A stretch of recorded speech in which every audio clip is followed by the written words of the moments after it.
guys. You're listening to the Spark Radio Network, internet radio like you've never heard before. Innovation, creativity, and imagination are all said to begin with a spark. So fasten your seatbelt and take the ride of your life and listen for the spark. You are listening to KLRN Radio, where liberty and reason still reign. Good morning. So glad you're here. Life is sweet here at Flo's Focus. Pull up a chair. The coffee's perked, so go ahead, pour yourself a cup. Let's have some fun and see what we can find to explore today. Okie dokie, Mr. Smokey, as they say. At least I've heard that. Oh, gee, I guess I had too much coffee today. Or maybe not enough. Yeah, I think I'll have another cup. That's what I need. Okay, well, I need to let you know that I'm out here camping in Minnesota land. I just heard of someone who's going to get 2 dogs that lives here, and he's going to name one Soda and the other one Minnie. So he'll have Minnie Soda. Oh, isn't that great? He really is. They're going to be hunter dogs. And let's see, what else do I want to tell you? I'm going to replay 2 of the speeches that we've had, presentations that is, that we've had from the guests that we've had thus far. Wonderful, wonderful guests. I'm really, really privileged to have them, and I'm sure no one will mind listening to them again. So I'm just going to start with one, and then I'll have the other one on, and you'll get to hear them again right here. So enjoy, and I'll be in touch. I'll be talking to you next week about some special Vikings things. Maybe summer-related things. Okay, I'll talk to you in a little bit. Oh, by the way, this is the last year that the Vikings will be hosting in Mankato. They've been here, I think it's either 52 or 54 years, and I'm not here for me. Remember, I'm a sports widow. If you've listened to my show in the past, you've heard that from me. I love my husband. I'll keep him. But at any rate, I'm here because of my hubby, but I enjoy it too. I love Rapidan, and you'll hear more about that in a little bit. Okay, over and out, so you can hear something else besides me. Love you guys. My name is Larry Van Sciver. I'm a retired Command Master Chief. I was a Gunner's Mate Master Chief with the Expeditionary Warfare Pen. I served 32 years of Naval Reserve and active duty Navy. I was injured in Iraq, received my Purple Heart in Iraq. My date of injury was the 15th May 2005 was my first one, and then I got hurt December 24th, 2008 was my second one. And I have, with the 32 years of service, I've received 32 medals from the United States Navy, the top being the Bronze Star, and then the Purple Heart, and the Navy Distinguished Service Medal. Those are the top 3. And my last command in Iraq was over the Inshore Boat Unit, which are the patrol boats that patrol the rivers of Iraq and protect the oil platforms. Anything that was needed protection from the water, our guys were honored to do that. And then after coming home, I retired due to my injuries, and I now serve as a commissioner for the state of Oklahoma, Oklahoma Department of Veterans Affairs. I've served 3 years, and I was just appointed by Governor Fallon to be the commissioner for 3 more years. So I have the honor of working for veterans every day, and that's what I do to keep me busy. That's wonderful, and I understand you also started a T-shirt company in addition to all of the rest that you just told us about. What a great life you've had. I'm just so impressed, and I want to thank you so much for your service. So can you tell us a little bit also about that T-shirt company that you started? Yes, ma'am. We started a nonprofit, which means we give we have no overhead. We're 100% volunteers. I take wounded veterans or disabled veterans with me. We go down. I draw the T-shirts. We print them ourselves. We sell them at the gun shows and at Tinker Air Force Base. We're an authorized AFIS vendor, AFIS Armed Forces Exchange Services. So we sell them at the exchanges, and then we take all the money to use to help our fellow veterans. The thing I'm most proud of is we've been able, by going to the first Oklahoma State Veteran Entrepreneur class, I learned how to help people start their businesses. And since we've been doing the T-shirts, we've helped 11 other veterans start their businesses, giving them advice of how to start, how to do inventory, whatever. And our only requirement is that we ask them to hire other veterans and their families as their business expands. So that's what I'm very proud of, that we have so far 11 that are functional, good starting business. We've had 2 that went out of business, or we'd be at 13. But when you start a business, you got to put your heart and soul in it, and you got to work. And you never know when you help a person start their business if they're going to work. So we're excited about that. But we give away our money. We have 14 families that are elderly that we pay their utility bills and stuff for them and keep them in their house and their standard of living. And then through ODBA, we help the veteran get their benefit claims filed. Wow. You are just such an impressive person in so many ways. Well, I want to go back to the beginning, and we will come back and talk a little bit more about this wonderful T-shirt company that you've started and the way that you've helped so many veterans start their own businesses as well.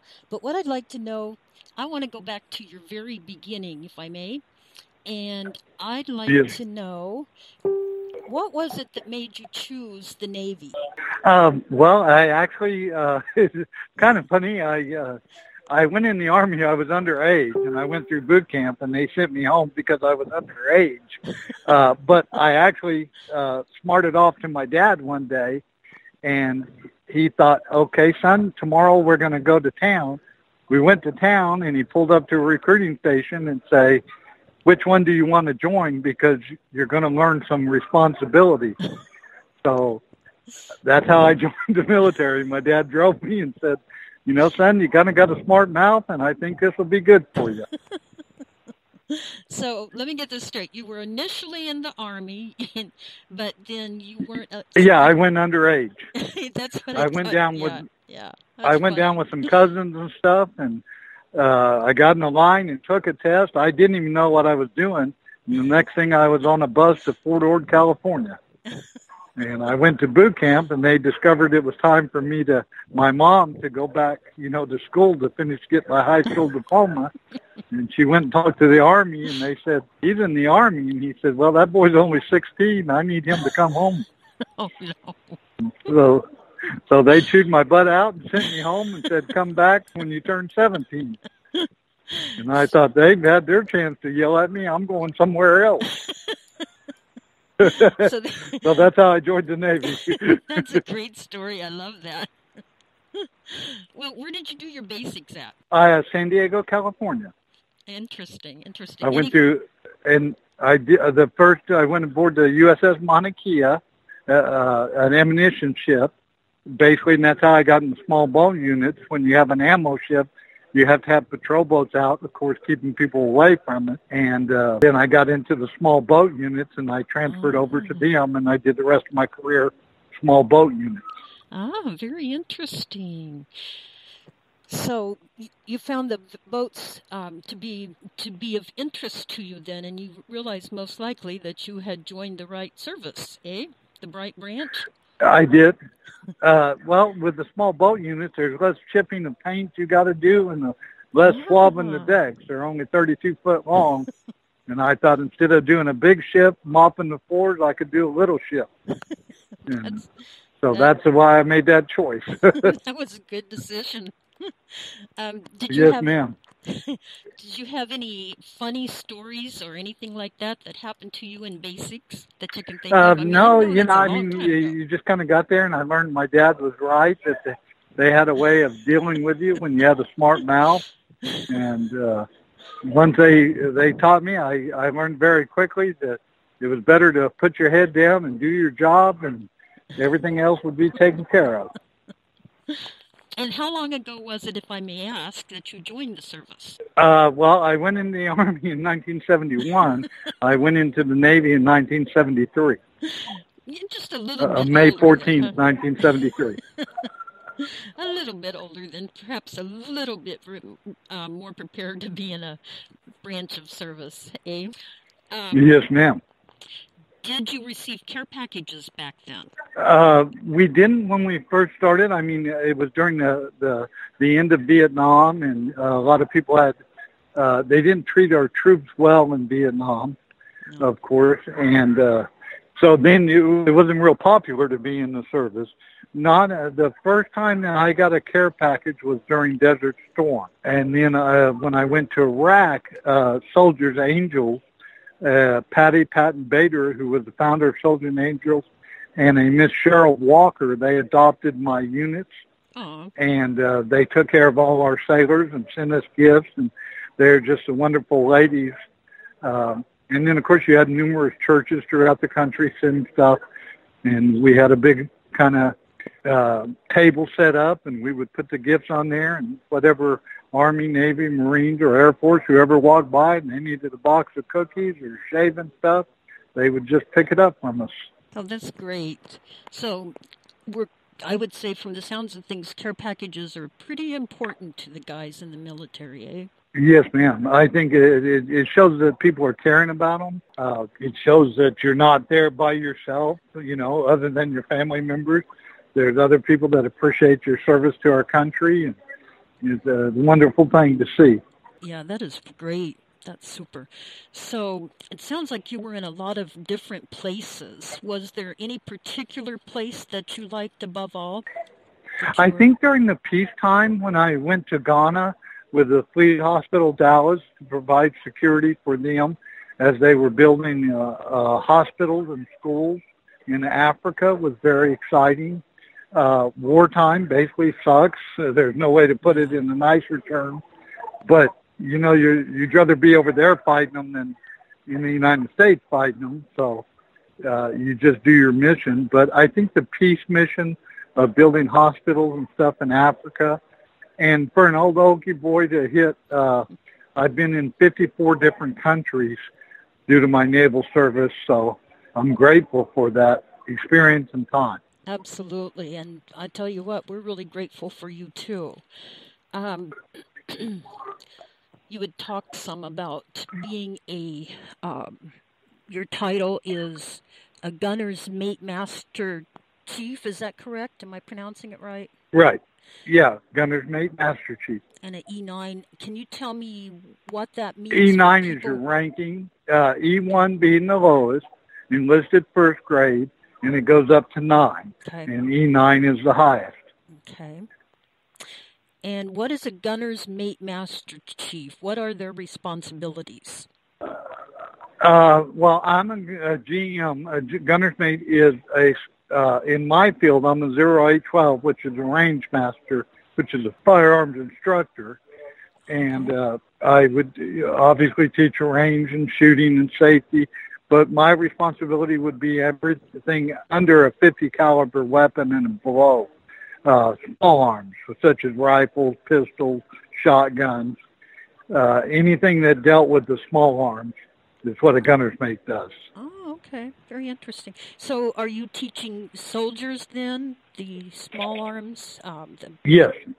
Well, the Navy, they would come to a range and we would teach them, teach the different branches of service. Like, say, if there were reservists called up and maybe they didn't have a lot of firearms knowledge, then a gunner's mate or range master would teach them how to shoot, how to work their weapons. Very interesting. That would be quite a job, especially with people who aren't familiar with the weapons. So, did you ever have any... Yes, ma'am. I know that could be very dangerous. Were there any type of, could you say, comical or humorous situations that developed that you were able to handle? Or serious ones? Oh, other than throwing people off the range when they look down the barrel of a gun, or the fact that when you're lower ranked, but you're a range master, you're in charge, so no one outranks you on that range. And it was fun as an enlisted guy to be able to yell at officers once and not have them yell at you. I could see that would be enjoyable, especially after having seen how the officers do yell at, especially the officers that are training the young recruits. They seem to yell a lot, so I can understand that. I understand also you've been awarded 32 military medals. Is that right? I know you talked briefly on Yes, it, but ma'am. that's great. Can you give us? Yeah, I got everything but a good conduct medal. And we know you That was deserve my that old one. habit of opening my mouth when I shouldn't. But yes, I've been awarded from Navy commendations and some of those several awards like Navy Achievement Medals. I have 22 of those, and I have like 11 Navy Commendation Medals. So some you get numerous awards of the medals. I know one thing. When I saw your picture, I was just almost overwhelmed. Your medals are really so awesome. They are just beautiful, and I know you earned each one of them. Were there any stories? I know that each one has its own specific story, but any specific story that you would like to share at this time regarding the medals? Any one of the medals? I think, like when you get the Distinguished Service Medal, that's for a culmination of things you did in your career, good or good. And I was honored that those came in. But most of the medals were for just doing my job. I don't feel like I earned any medals that other people couldn't have earned. I'm just, it was more, if you love what you're doing and you get rewarded for that, then you can't ask for anything better. And I'd say your dad was probably right in the fact that if he thought you were kind of a smart aleck kid and you went to the service and you got 32 medals, sounds to me like he knew just the right avenue for your service to go through. So that was good. Did you ever consider any other career than military? I'm sorry? Did you ever consider any other career than military or your T-shirt No, I've been blessed to serve my country, so I think, unfortunately, with my wounds now, I probably couldn't hold a real job down. So I'm blessed to work for veterans and have the honor of working around veterans and watching veterans start their businesses and watching them hire other veterans. I just don't think there's much more in life you could ask. That is phenomenal. Well, you sure have been a real hero of mine. I know that for sure. And as you know, I'm associated with Eagle Angels now. And as you mentioned, I think those care packages are really important to send out, and when you're sending it out to people like you who have 32 medals, that's pretty awesome within itself. That just means so much. You've just been such a hero of mine. I remember one time you weren't feeling really well. I don't know now. Maybe you can fill me in on the details, or maybe you don't remember either. It's been so long. But I made you a postcard book because you weren't feeling so good at the time, and I hope that... Yes, ma'am. That was after one of my surgeries. I do remember that well. It made my day. I was in the hospital bed and got to look at it, and it was very appreciative. I have that in my den on one of my shelves. It's one of the things I show a lot of my friends when they come over. Oh, that's wonderful.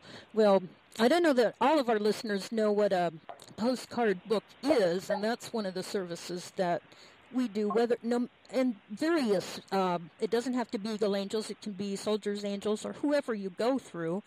A lot of them do postcard books, and that just, what a postcard book essentially is a postcard that comes in from various members of the group, Eagle Angels, in this particular case, and we just fill them out, and then we put together a book. So I was very privileged to get to do Larry's book. That just meant a lot to me. So, oh, by the way, you got that yes, ma'am. on Vietnam recently. Is that correct? I'm sorry? Did you get that yes, book? I got the book from Vietnam that you sent. And with your permission, I was going to send you a message deal, but since we're talking, what I do is as I go to our veteran home, I put that in our library there, so not only one person reads it, but a lot of veterans can check that book out and read it over and over and share it with their friends. So we're very appreciative. It was a wonderful book. That's wonderful. I just wanted to make sure that it was as good as it sounded. I did not get the opportunity to see it, but I was very impressed with what it sounded like. So I wanted to make sure that you had access to that. I knew you would make sure and put it to good use, and I'm very, very pleased to hear that you are. And Speaking of the veterans, I know you do a lot with the veterans, and you help them with their businesses. You mentioned helping, was it an older couple, be able to keep their electricity on as well? Yes, ma'am. We're, one of the things we do is say a elderly veteran passes or a veteran passes, their family only gets a certain percent of the veteran benefit. You know, the VA gives the surviving spouse less money than, of course, the veteran gets. So what we do, we step in honor of that veteran, and we help them with their utility bills, or we make sure that their standard of living doesn't change and that they're still part of our family. Oh, that is wonderful. Absolutely wonderful. So impressive. There's so much need out there for our veterans. In Oklahoma, have you had, I know you, of course, can't mention names, but are you presently working with people that are in particular need that maybe other people could help handle, you know, via the veterans team? We, unfortunately, every day we run across different veterans. Some just need a handout while we're waiting on their benefits to arrive. Others are, we're buying groceries to make sure that the families are eating. Some have smaller children that they have expense with, and it's hard for the veteran's wife that we might have lost for them to, you know, work because they pay that much money out in child care.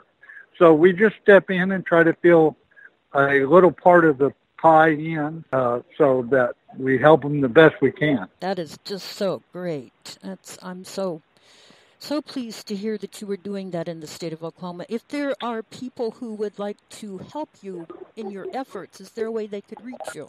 Yeah, they can, if they would like us on Facebook or send me an email, we can send them, of course, their tax receipts.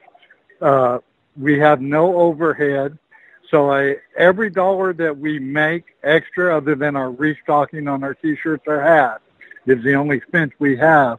100% goes to where it should go to. We don't have any overhead. We don't have an office. We all do it out of our homes and our garages and our little printing shop. The space was donated for us. And so it's one of the things where I look at charities and you always hope they don't have a lot of overhead, but we have zero. And I think we would be hard to beat in that case. So if a friend honors us with a $10 donation, they can be assured that $10 is going to veterans. There's none of our guys, well, they wouldn't pay me because I'm not worth anything, but we don't pay anybody. I'd say with 32 medals, you're worth a lot. Yes. You are quite the guy, the commissioner now for the Department of Veteran Affairs, State of Oklahoma. Now, that was a position, I understand, that is appointed by the governor? Yeah, Governor Fallon appointed me. I did 3 years under the governor. I actually thought they needed new blood or new eyes on it, but the governor and them talked to me and asked me would I serve another 3 years, so I agreed to it. And what I do with that, I get to work with General Deering, who's the Secretary of Defense for the state of Oklahoma. He's also the head of the ODVA. We have 7 veteran homes in the state of Oklahoma, and we oversee them, and then we also help veterans come in and get filed for their benefits.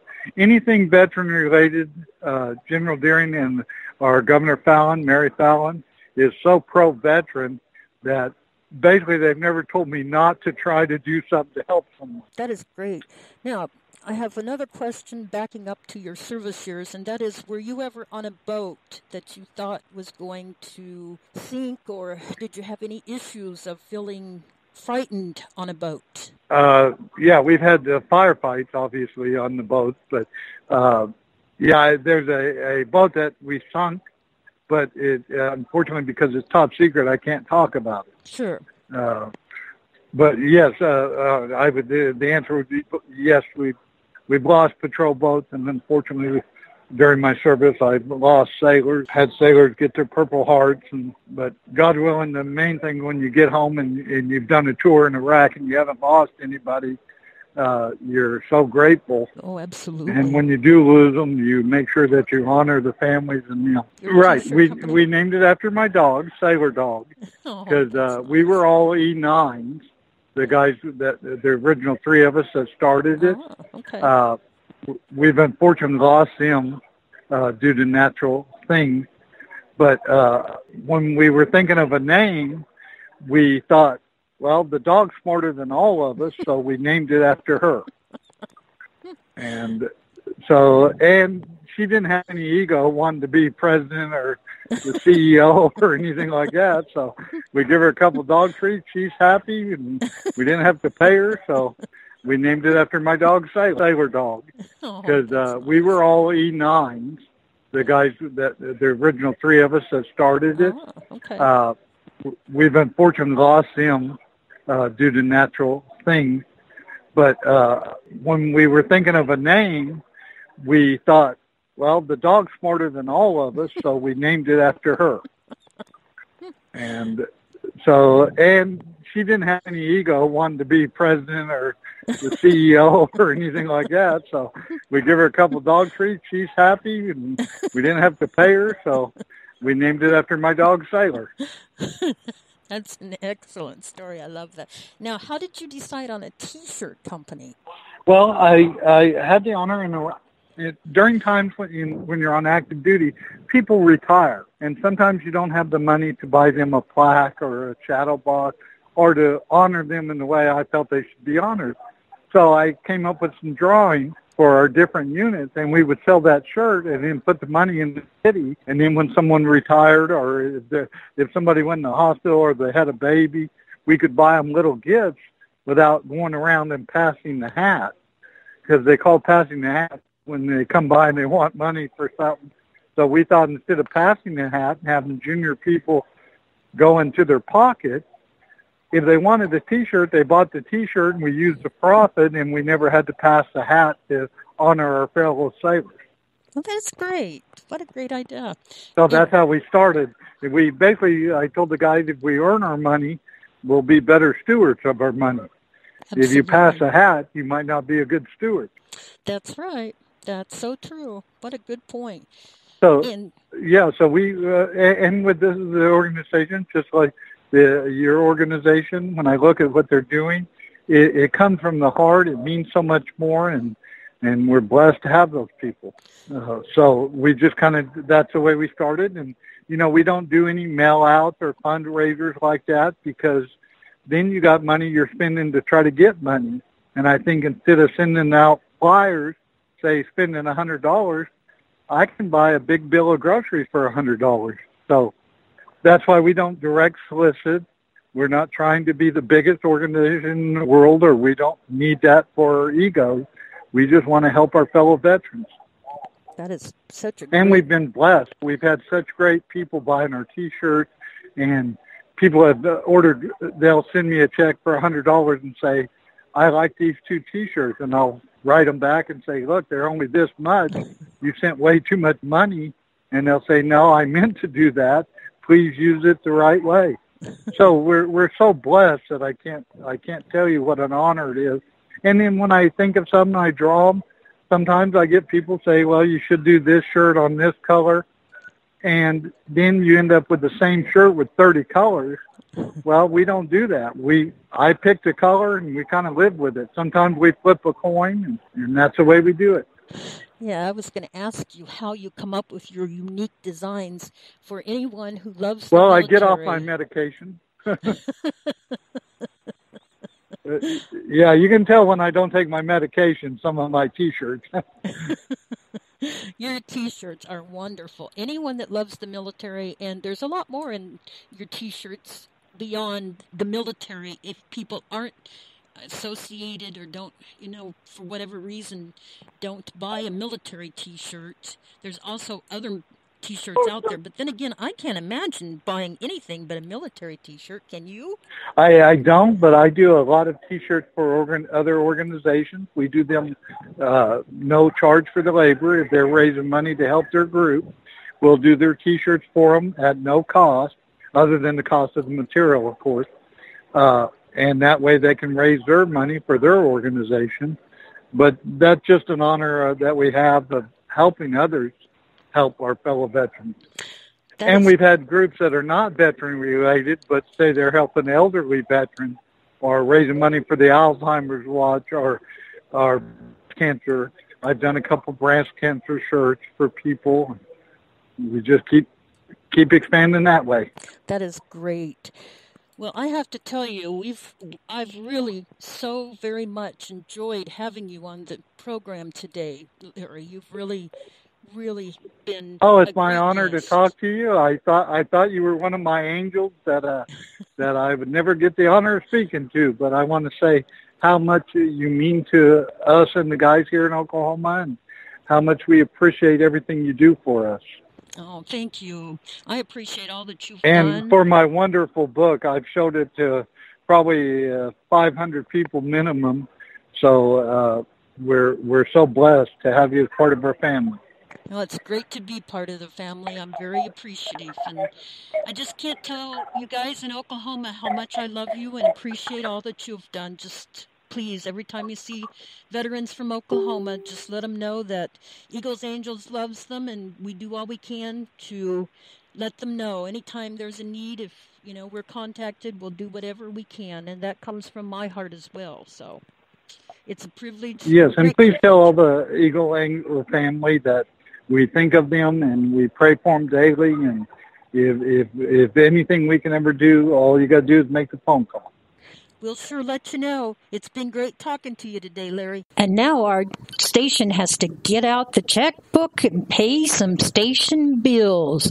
You know how that goes. Those bills never go away. But real fast, how do you contact me? Well, real easy. Flo@klrnradio.com, or you can also find me at Twitter. I'm under Flobo there. So either way, Flobo at Twitter or Flo@klrnradio.com.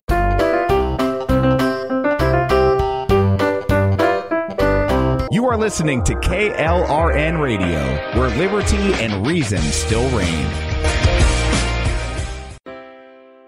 Most writers and radio show hosts know that to connect with your fans, you need to do more than just write books or record the latest podcasts. There are many different elements that go into forming an online platform, but there are also many hidden traps. To make matters worse, solid advice on how to survive the muddy waters is scarce. In the book Hidden Traps, I talk about some of the important issues of working with an online platform, highlighting traps that could put your physical or internet security at risk or be harmful to your reputation. Are your social media posts just links with a few disjointed words, making you look like someone who can't complete a sentence? Did your new website cost you more than you anticipated? Are you leaking your personal contact details across the web without even knowing it? Then you need Hidden Traps. Although Hidden Traps is not officially released until August 1st, you can pre-order your paperback or ebook copy now from a variety of retailers, including Amazon, Barnes & Noble, and Kobo. Visit blackwolfpublications.com for more details. Here's George Foreman with InventHelp. Hi, I'm George Foreman. Do you have an idea for a new product or invention? People ask me all the time, George, how do I get my idea in front of companies? How do I get a patent? What do I do next? Do you have the same questions? I'll tell you like I'll tell them all. Call my friends at InventHelp. Call InventHelp today for free information. InventHelp has been helping inventors for more than 30 years and has sales offices nationwide. InventHelp can submit your invention to companies who are interested in receiving new ideas. If you have an idea and want to try to patent it and submit it to companies, you should call InventHelp today for free information. Listen, I can't guarantee a company will be interested in your idea, but I believe every inventor deserves the opportunity to step into the ring and take their best shot. Put InventHelp in your corner. Get your free inventor's information. Call 1-800-353-6490. That's 1-800-353-6490. Again, 1-800-353-6490. KLRN Radio has advertising rates available. We have rates to fit almost any budget. Contact us at advertising@klrnradio.com.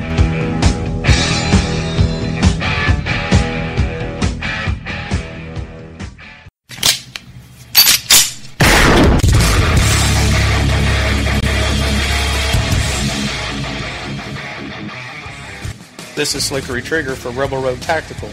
With proper care and feeding, your pistol will be ready when you need it, there to save your life. Shouldn't your gear be that good? Whether you need a holster for comfortable everyday carry or a tough-as-nails holster for your next training course. Rebel Road Tactical has what you need. Check us out on the web at rebelroadtactical.com.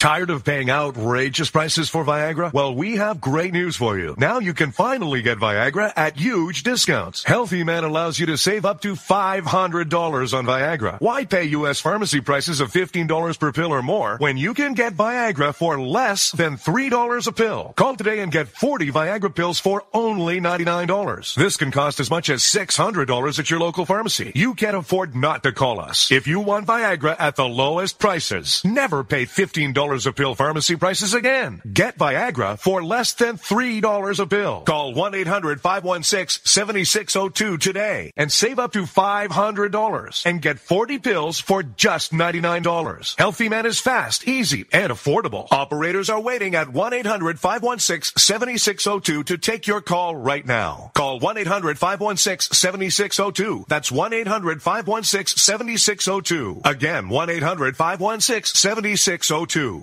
If you're 85 or younger, would you like peace of mind and comfort for your family? We're Final Expense Direct with an urgent message for you. The average funeral today costs over $8,000, but the most you'll get from government benefits is $255. How will your family pay the difference? We can help. Our senior plans start as low as just $1 a day and pay up to $30,000 for a funeral and other final expenses. Peace of mind is easy. There's no medical exam. You'll have lifetime coverage, and your plan can't be canceled as long as you pay your premiums. Call now for free information about our senior plans. Answer a few simple questions and receive approval right on the phone. Plus, call right now and we'll give you a discount prescription card for free. Call 800-553-8687. That's 800-553-8687. Again, 800-553-8687. 687.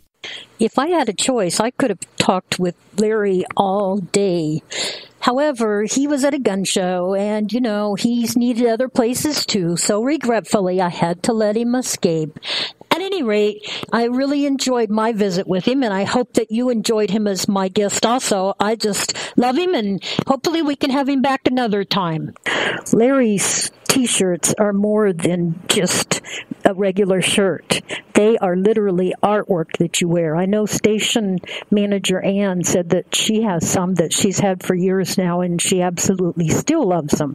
And I am the same way. I just ordered one the other day, and bless Larry's heart, he sent me an extra one. He is just such a nice person. You never ever can say enough nice things about him because it's just so true.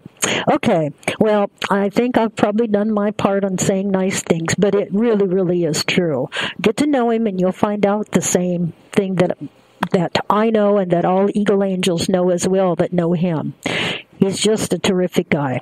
Thanks, Larry. A big shout out. The Sailor's Creed. I am a United States sailor. I will support and defend the Constitution of the United States of America, and I will obey the orders of those appointed over me. I represent the fighting spirit of the Navy and those who have gone before me to defend freedom and democracy around the world. I proudly serve my country's Navy combat team with honor, courage, and commitment. I am committed to excellence and the fair treatment of all. I don't know what Larry's daily life was like when he was a sailor. However, I did come across this article that is called A Day in the Life of a Sailor. And it's written by second class Chris Kellogg. It should know what it's talking about because it's coming out of NavyLive.mil. Okay, some of it might kind of fill us in on what some of our Navy people go through. The recruits here at boot camp, they go through, it's 6 days a week of physical training. While they're here at boot camp, they come to Freedom Hall and do a PFA, physical fitness assessment. They have to do as many push-ups, as many sit-ups as they can in 2 minutes, and run 1.5 miles in 12 minutes and 15 seconds. The basis program is circuit training, and it stands for balance, agility, strength, explosion, and stamina. And it enables them to prepare for their final event here in boot camp called Battle Stations. It's the Nintendo age, or as it were, Xbox age, where they sit on the couch They play video games all day long, and then they don't really go out and exercise. And then they sign up for boot camp, come to RTC, and they're not physically fit. When they come here, when they do their baseline, we have a failure rate of 40 to 60%. By the time they do their final, the number goes down to about 5 to 10% max. The importance of the PT is to build up their strength and endurance. I've seen a lot of the females, they want to try to beat certain petty officers. The males would do the same thing. It's like a goal for them to be the next person or beat a petty officer. So I think that's really good. It keeps them motivated. Okay, Damage Controlman, second class, Chris Kellogg of Prescott, Arizona, followed in the footsteps of his father and sister when he joined the Navy in 2010. He was drawn to the Navy because he wanted to serve his country and be part of something bigger. After completing boot camp and Damage Controlman training, Kellogg was stationed in USS Gunston Hall, where he completed deployments to Central America, the Arabian Gulf, and the Mediterranean Sea. Kellogg is currently deployed aboard USS Vela Gulf and in the Mediterranean and Black Seas. So we know where he's at now. And he says, well, my day starts at 6 a.m.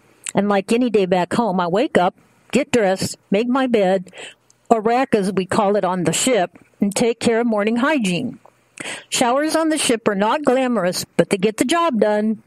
Instead of going to my kitchen to find breakfast, I go to the mess deck to get whatever the galley prepared. Unfortunately, there are another 200 sailors with the same idea, so some days it takes a little while to get through the line. Breakfast on the ship is always the same. Cereal, eggs, the omelets are great, bacon and sausage, waffles, pancakes, or French toast.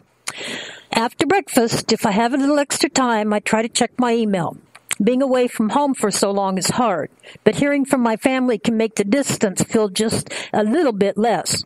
Phone calls are a rare treat during deployment, so email is the primary means of communication with my family. Every morning at 7:15, we gather for quarters. This is a daily meeting with our division chief and division officer that provides an opportunity to go over the day's work assignments and any announcements from the chain of command, the big bosses. Following quarters, well, we clean the ship. Besides looking good, a clean ship helps prevent illness. Before getting started on my work for the day, I take a minute to start a load of laundry. Some things never change even though we aren't home. The workday starts with ship preservation. It's a constant battle to keep the salt water from damaging the ship. We start by authorizing personnel to make repairs in different areas on the ship. This is the way we keep track of which systems are being worked on in case there is a problem. Sometimes our commanding officer will walk through the ship and talk to the sailors as they work. It's encouraging to have a captain who will take the time to talk to his sailors. There are many different styles of leadership, but I like a leader who really knows their people. There are good bosses and bad bosses. I'm just happy we have a good one. Every day we conduct emergency drills. In the middle of the ocean, we can't call 911 in an emergency. Our survival depends on each other and our training. So we practice responding to all different types of situations. These drills often turn into a friendly competition between the different emergency response teams on the ship, each competing for the best time. As damage controlman, I spend a lot of time on the flight deck while we conduct helicopter operations. The Navy maintains a presence on, under, and over the sea. Helicopters are vital in maintaining this versatility. Ticonderoga class cruisers can support smaller helicopters such as the SH-60B Seahawk. During flight quarters, when the helos are landing on or taking off, we have teams on standby to direct and refuel the helicopter and to respond to an emergency such as a fuel spill or fire. By lunch, a break is definitely welcome. After getting some food, it's nice to relax while I check my email again and watch part of a movie. The Navy provides ships with a number of recently released movies during deployment, of course. With a limited supply, we often end up watching the same movie several times in a row. After lunch, well, it's back to work, continuing daily maintenance or learning something new. Whether it's formal classroom training or hands-on training from our leadership in the Navy, we are always learning. Being underway week after week gets tedious and makes me homesick. But I also get to do and see things that I just don't see at home. On nice days, I go out on the open air decks at the front and back of the ship, commonly known as the forecastle and fantail, and watch dolphins play in the ship's wake. I've had the opportunity to visit countries I would never otherwise see, like Dubai, Guatemala, Albania, and Romania. Besides sightseeing in these ports, I've also participated in a lot of community relations projects, rebuilding schools and orphanages, volunteering at soup kitchens, and spending time with senior citizens. Projects like these are always rewarding and a nice change of pace. Every month, pilots must complete a certain amount of hours flying, as well as takeoffs and landings on ships' flight decks to remain qualified. We often do flight quarters in the evening to allow the pilots to get experience in different lighting. As sailors, we are required to maintain a standard level of fitness. There's not a lot of extra space on the ship, but we do have a dedicated gym area with basic weights and cardio equipment. Still, it's not all work on the ship. We have a small library of books, movies, and DVDs for sailors to check out. All around the world, sailors are on watch 24 hours a day. Watchstanders are responsible for making sure the ship's systems are operating correctly. Typically, sailors are on watch for a 4-hour shift. As a damage controlman, when I stand watch, I am responsible for monitoring the ship's auxiliary systems, including freshwater manufacture, air conditioning, and electronics. The long hours can be hard, but the Navy has provided me with some incredible opportunities. How many 25 years old can say they supported our NATO allies in the Black Sea, or conducted training in the middle of the ocean, or performed emergency repairs to a ship in the middle of the night? For me, it is just another day in the Navy. When you're in the service and you're married, your whole family serves with you. I would think it must be tough to be in the Navy and gone on a ship and your family doesn't see you for months on end. Of course, that's no different than when our soldiers are deployed. Norfolk, Virginia. Okay, this is called Compass, A Spouse's Guide to Navy Life. Are you curious what this is all about? Well, stay tuned and you'll hear about it. Okay, well, we all know what a compass is, right? So what does a compass mean to the Navy spouse? Well, whether you're a new Navy spouse or a seasoned one, compass is where you need to be at if you're trying to find your direction through the maze of Navy life, said Carmen Gobin, publicity chairman and compass mentor. Sailors typically learn all they need about Navy life and traditions beginning in boot camp and officer candidate school, according to Gobin. And until now, there was nothing that helped prepare the Navy spouse for his or her role. Spouses will learn those trivial details about naval traditions that come to mean more each day of a sailor's life in the Navy. Gobin should know. She served as a command ombudsman and is a Navy wife for more than 15 years. The class still had lots of information to offer to me, she said. No matter how much we think we know, there's still more to learn. And, rules change daily with the Navy way of life. Compass was developed by Rosemary Ellis and a committee from Naval Services Family Line. It's modeled after the Marine Corps Spouse Links, which is lifestyle insights, networking, knowledge, and skills used by Marine Corps families. This is a new and evolving program designed for educating new Navy spouses so that they better understand the Navy system, said Gobin. The session will guide you through the basics of rate, rank structure, benefits and services, pay and entitlements, moving, better known as PSing, which means permanent change of station, and resources, PCSing. As a new Navy spouse, you will find that class is one of the most important items to put on your to-do list, Gobin continued.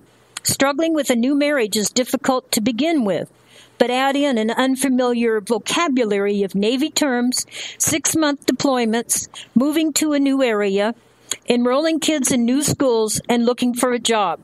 Compass will certainly guide you in the right direction. The all-volunteer team has many years of experience as Navy spouses, as well as working knowledge of many of the programs discussed. You'll meet new faces, make new friends, and walk away knowing more than you knew coming in. For information on Compass, visit their website at www.lifelines2000.org/Compass/compass.asp. Yeah, that was a really nice article to be included in the Navy military site. Glad to see that, because for so long there's been some information for Army wives, but very little out there that I've ever seen for Navy wives. I'm glad to see that, because all military deserves a special thank you, and that definitely includes the mates and the children, and I do thank you. There's one more article here I really don't think you want to miss. It's about a 103-year-old Seabee. Wow.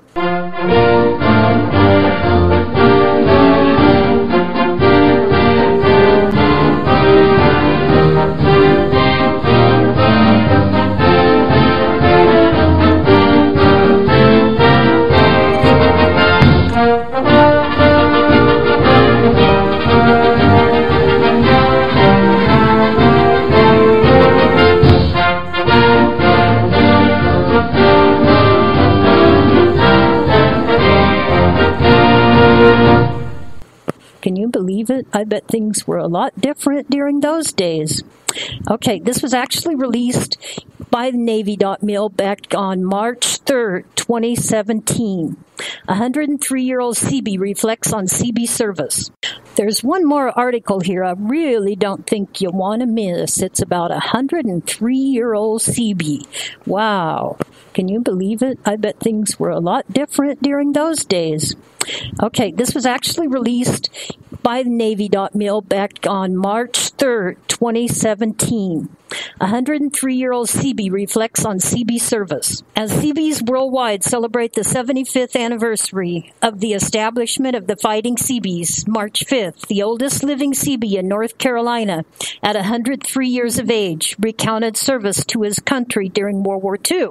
While Seabees worldwide will commemorate the 75th anniversary this year, which established a force of more than 325,000 builders who could fight during World War II, Jerry Smith was one of the sailors who entered the U.S. Navy at the age of 29, March 15, 1942. At the time of his enlistment, he didn't know about a new rating called the Seabees. He simply signed up to serve his country like so many men his age would. Based on his experience helping to run a hardware store for the past decade, he was selected for this new community. I was assigned to the 1st Naval Construction Battalion, recalls Smith. After serving in the unit for 6 months overseas, we found that we were Seabees. Smith was also chosen to serve in the Seabees based on his familiarity with construction equipment and ability to build. Smith jokingly added when he joined the Navy it was the behest of his employer, Listonell Mallard, who owned the local hardware store. Millard had served in World War I and wanted to again do his part for his country. I'm joining the Navy. Would you like to come too? Smith recalled what Millard had asked him 75 years ago. Smith ultimately ended up serving with Mallard while deployed overseas on Efeat Island in the southwestern Pacific. The island, just 5 miles long from the east to west and 18 miles wide, served as a significant defensive advantage for the U.S. and its allied forces. After the war ended, Smith returned to his same hometown, to his same job, and worked again with his same employer. Men like Smith and Mallard signed up simply because it was needed at the time. Smith served as a storekeeper during his enlistment. one of 17 on island. And when he joined the Navy, there was no delay in shipping qualified builders worldwide to help turn the tide in the U.S. and Allied favor. We were taken out of our civilian lives, placed in a 1,000-man unit, and shipped overseas, said Smith, who recalled arriving on Efeat Island, the dominant island in the New Hebrides archipelago. Elements of the 1st Naval Construction Battalion arriving on island May 1942 and were quickly put to work. The U.S. Navy was responsible for constructing the base on the island, the port, a 600-bed hospital, but also construct the crucial runway and airfield, which was needed for the Guadalcanal campaign, August 1942 through February 1943. While forces were actively building up Efeat Island, Japanese forces were fervently establishing bases on Guadalcanal, which threatened access to sea routes between the U.S. and Australia. The construction of the airfield at that time was crucial because the U.S. needed to get planes in the air to prevent Japanese forces from attacking Allied supply lines across the Pacific. First thing we built was a bomber strip so we can start bombing Guadalcanal, recalls Smith. With 7 bulldozers